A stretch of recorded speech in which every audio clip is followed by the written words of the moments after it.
आज कोल्हापूर नगरीत आल्यानंतर अंबाबाईंचं दर्शन घेऊन राज्यातील सर्वच आमच्या जे नागरिक राहतात महाराष्ट्रात त्यांना सुखसमृद्धीत हो, चांगला पाऊस पडून कल्याण हो, हीच प्रार्थना आई चरणी आज केली.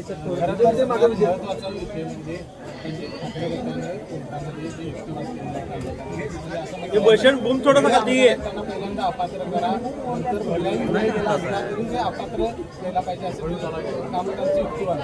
आपल्या संविधानिक प्रक्रियेमध्ये एखाद्या निर्णयाच्या विरुद्ध जर का आपलं मत असेल तर आपण ज्युडिशरीकडे म्हणजे आपल्या न्यायव्यवस्थेकडे आपण दखल घेण्याची विनंती करू शकतो, अर्ज करू शकतो. ज्या लोकांना माझ्या निर्णयाशी जे सहमत नव्हते त्यांनी याचिका दाखल जर केली असेल किंवा इलेक्शन कमिशनच्या निर्णयाशी जर ते सहमत नसतील आणि त्यांनी जर या संदर्भातली याचिका दाखल केली असेल तर त्या संदर्भातला युक्तिवाद करणं हा त्यांचा अधिकार आहे. आणि त्यामुळे युक्तिवाद झाला म्हणजे कोर्टाचा निर्णय झाला असं नव्हे. त्यांनी त्यांचा युक्तिवाद केलेला आहे, दुसरी बाजू त्यांचा युक्तिवाद करते आणि सगळ्या परिस्थितीचे आणि फॅक्टची दखल घेता सुप्रीम कोर्ट योग्य तो निर्णय देईल. आमदारांच्या विरोधात जर निर्णय गेला तर आपण जो आदेश दिला होता किंवा आपला जो निर्णय होता त्यावर कुठेतरी बदल. बघा, मी जो निर्णय झालेला आहे माझ्या मते तो अत्यंत शाश्वत आणि कायद्याच्या चौकटीत राहून सुप्रीम कोर्टने दिलेल्या निकषाच्या अनुषंगाने दिलेला हा निर्णय आहे. त्यामुळे जोपर्यंत सुप्रीम कोर्ट यावरती अंतिम निर्णय देत नाही त्यावरती कोणतेही भाष्य करणं सबज्युडिस मॅटरवरती हे संविधानिक पदावर मी आहे.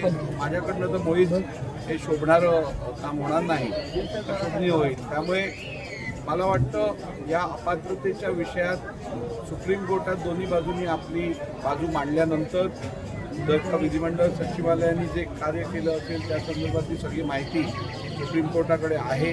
त्यामुळे मला निश्चित खात्री आहे की येणाऱ्या काळात योग्यरित्या ह्याच्यावरती निर्णय होईल. राहुल गांधी पुण्यामध्ये आज जेनजी सोबत मोठा राडा झालाय. पोलिसांनी देखील त्यांना थांबवण्याचा मारहाण केली.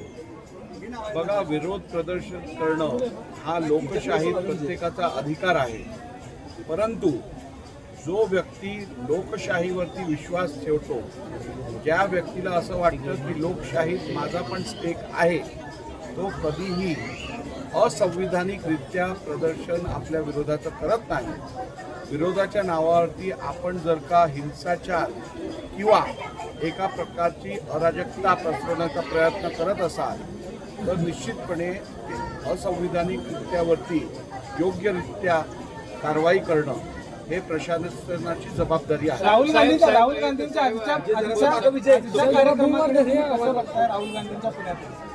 बघा, राहुल गांधींना खरोखर या देशातल्या युवा पिढीबद्दल आणि त्यांच्या समस्यांबद्दल जर का आपुलकी असती किंवा त्या संदर्भात चिंता असती तर इतकी वर्ष ते लोकसभेचे सदस्य आहेत, विरोधी पक्ष नेते आहेत, त्यांनी कधीच आवाज उचललेला दिसून येत नाही.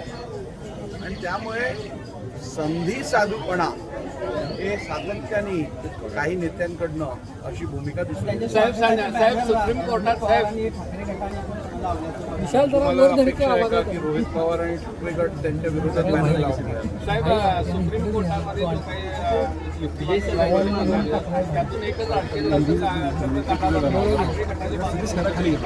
जो काही नेहमीच सगळ्या गोष्टीची घाई असते. ही घाईच आज त्यांना आणि त्यांच्या पक्षाला या परिस्थितीत आणलंय घाईने. आणि त्यामुळे अजून एका बाजूचा युक्तिवाद झालाय, दुसऱ्या बाजूची सुरुवातही केली नाहीये. तुम्ही निकाल पण देऊन टाकलात का? संजय राऊतांनी आता तरी शहाणा माणूस तो असतो जो आपल्या चुकांमधून शिकतो. संजय राऊतांनी किमान आता तरी आपल्या अतिघाईच्या स्वभावामुळे स्वतःचं पक्षाचं आणि पक्ष नेतृत्वाचं काय नुकसान केलंय याची जाणीव ठेवावी.